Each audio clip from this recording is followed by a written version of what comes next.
Bonjour, bienvenue, nous revoilà, c'est 2019, on a le beau, on a pris de la hauteur aujourd'hui pour faire envie à ceux qui sont hors canton. Et oui, on revient avec nos Facebook Live, on vous souhaite déjà une belle année 2019, on a plein de belles choses à vous présenter. Aujourd'hui, on va parler formation continue, donc comme vous le savez, la HESSO Valais, c'est 4 hautes écoles. 9 filières de formation et les missions de la HES, la formation de base, la recherche et la formation continue. Aujourd'hui, on va parler formation continue en informatique et plus particulièrement du CAS en cyber security. Et on a aujourd'hui avec nous Pascal Panatier, responsable de la formation continue informatique, et Xavier Barma, qui est responsable du CAS en cyber security. Alors Pascal, bonjour, bienvenue à nouveau. On t'avait vu l'année passée déjà, donc dis-nous quelles sont les nouveautés au niveau de la formation continue en informatique. Alors, on a principalement trois nouveaux cours. Le premier cours, c'est justement le cours en cas cyber security. On a un cours concernant la RGPD, la réglementation sur la protection des données. Et puis un dernier cours pour le grand public, un cours sur le référencement du site sur le web. Donc on voit protection des données, cyber sécurité, donc c'est vraiment des thématiques qui sont d'actualité et que la formation continue se doit de traiter. Oui, on voit que tous les jours, il y a des attaques de hackers, etc. Donc c'est vrai qu'on reste vraiment, doit vraiment rester dans le cours pour pouvoir proposer ce genre de formation. Et puis justement, ces cours de formation continue, donc c'est uniquement pour les professionnels, pour les gens qui sont déjà dans la pratique, qui ont fait une formation bachelor en informatique de gestion ici à la HES, ou est-ce qu'il y a d'autres types de cours? Alors, on a également des cours en soirée pour le grand public, mais c'est vrai que majoritairement, on a quand même des cours pour professionnels. On a notre formation de cours entreprise, notre formation de cours pour la réinsertion professionnelle. On a nos cours pour informaticiens, nos cours pour certificats et le dernier cours, le cours post-grade, où on a notamment le CAS en web stratégie et le CAS en cyber security. Donc ces cas sont diplômants, donc les personnes qui ressortent ont vraiment un diplôme qui a de la valeur ensuite pour leur emploi et pour trouver un emploi futur. Alors je dirais on a deux principaux types de certifiants. On a les certifiants qui vont être certifiés par l'école, la HESSO Valais-Valis. Donc c'est sûr que ça, sur le marché du travail, par la renommée de l'école, c'est important. Et puis après, on a les CAS HESSO, donc les deux CAS que je vous ai cités tout à l'heure. Donc bien sûr, très important sur le marché du travail. Alors qu'est-ce qu'on peut dire déjà pour motiver les gens à s'inscrire à ces cours? Bon, les profs sont super sympas, on n'en doute pas et on le sait, mais qu'est-ce qu'il y a d'autre comme argument? Alors, c'est sûr que l'infrastructure ici à Bellevue, au niveau de l'HESS au Valais, est intéressante. Donc, les salles de classe sont super bien équipées. Même chez nous, à Technopole, par exemple, on a des belles salles de classe. Et puis, je pense que c'est vrai qu'au niveau des intervenants, on a de la qualité. Et je pense que Xavier Barma, qui est ici présent également, va pouvoir vous présenter les super intervenants que nous avons dans le cas cybersécurité. Merci Pascal. Donc, un Xavier rencontre un autre Xavier, Bianco Barma, c'est pas un combat, heureusement. Alors, Xavier, tu es responsable de ce CAS. Comment est venue l'idée de faire un CAS en cybersécurité ici en Valais? C'est simplement, on est dans le trend depuis mai 2018, notamment avec ce RGPD qui est sorti et qui impose des nouveautés au niveau de la protection des données des personnes physiques. Donc on était déjà dans la formation ici un petit peu orienté sécurité sur un ou deux modules, mais on s'est dit qu'il fallait en faire plus parce que ça se passe souvent du côté de l'arc lémanique ou en Suisse allemande. Et puis on a pas mal de compétences dans le secteur en sécurité au sein de la HESSO, voire même sur d'autres informations. Et on s'est dit qu'on allait faire un premier tour de table auprès des entreprises valaisannes, des grosses entreprises valaisannes, que ce soit dans le milieu bancaire ou de l'assurance. Puis on s'est rendu compte qu'au sein de ces entreprises, il y avait énormément de besoins auprès de leurs employés parce qu'il y avait un grand manquement sur la sécurité à tous les niveaux de l'informatique. C'était des gens qui s'auto-formaient mais qui n'avaient pas vraiment eu une formation complète. Du coup, on a décidé de démarrer, de penser ce CAS pour aider les entreprises principalement valaisannes, mais on est ouvert à tout l'arc lémanique, on est ouvert à tous les francophones, mais on a décidé d'ouvrir ce CAS et de penser un CAS orienté pratique et orienté employé de la région.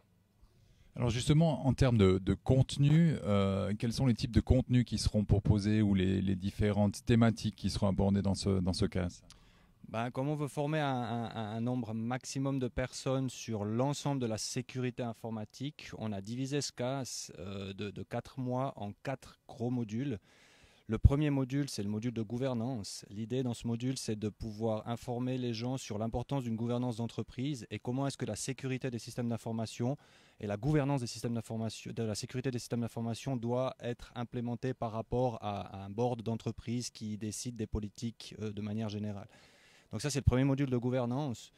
Le deuxième module, c'est le module plus légal. Comme je l'ai dit avant, le 25 mai, il y a eu une nouvelle loi européenne qui est rentrée. On a depuis 1 année et demie, 2 ans, la révision sur la protection des données suisses qui est en cours. Donc on sent qu'il y a vraiment un trend qui arrive pour protéger les personnes et protéger les données.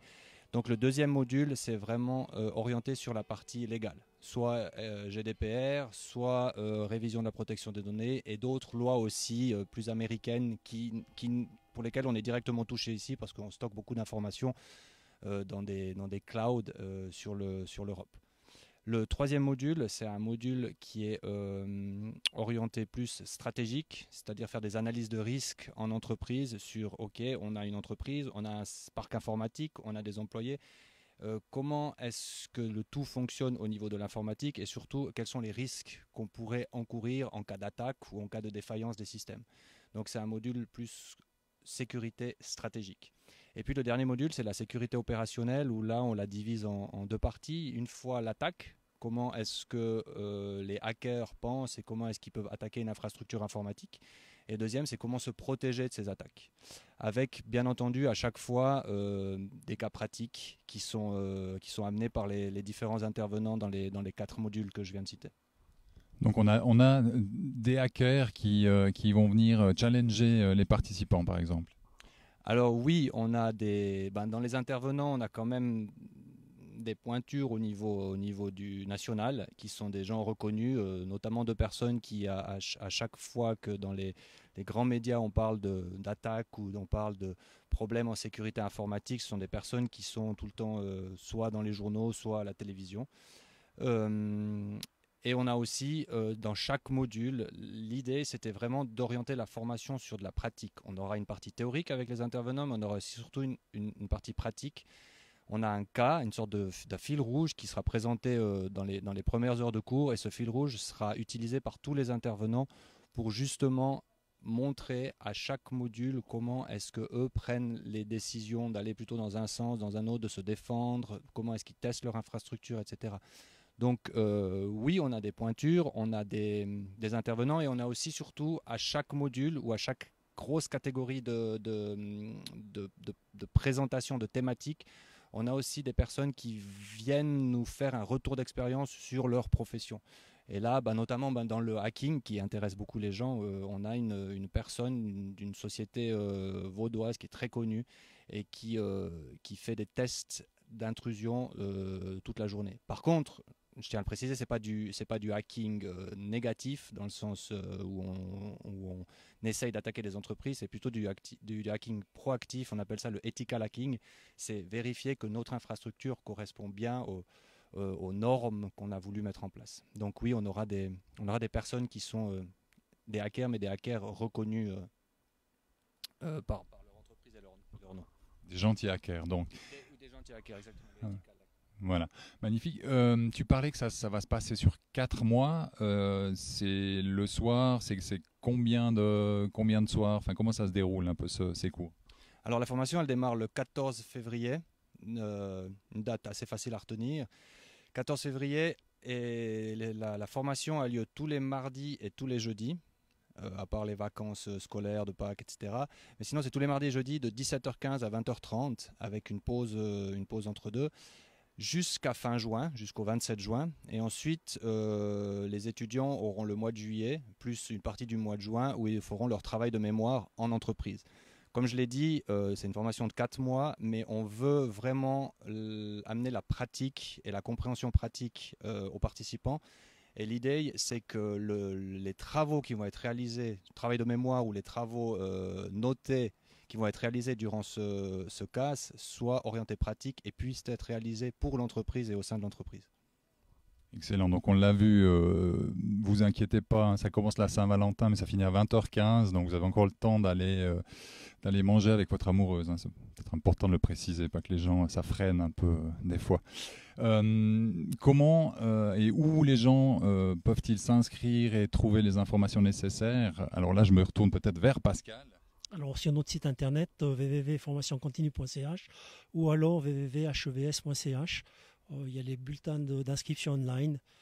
Nous acceptons au niveau des prérequis, donc des personnes qui ont un bachelor, mais des personnes surtout qui viennent du domaine de l'informatique, donc qui arrivent à justifier professionnellement qu'ils viennent du domaine de l'informatique.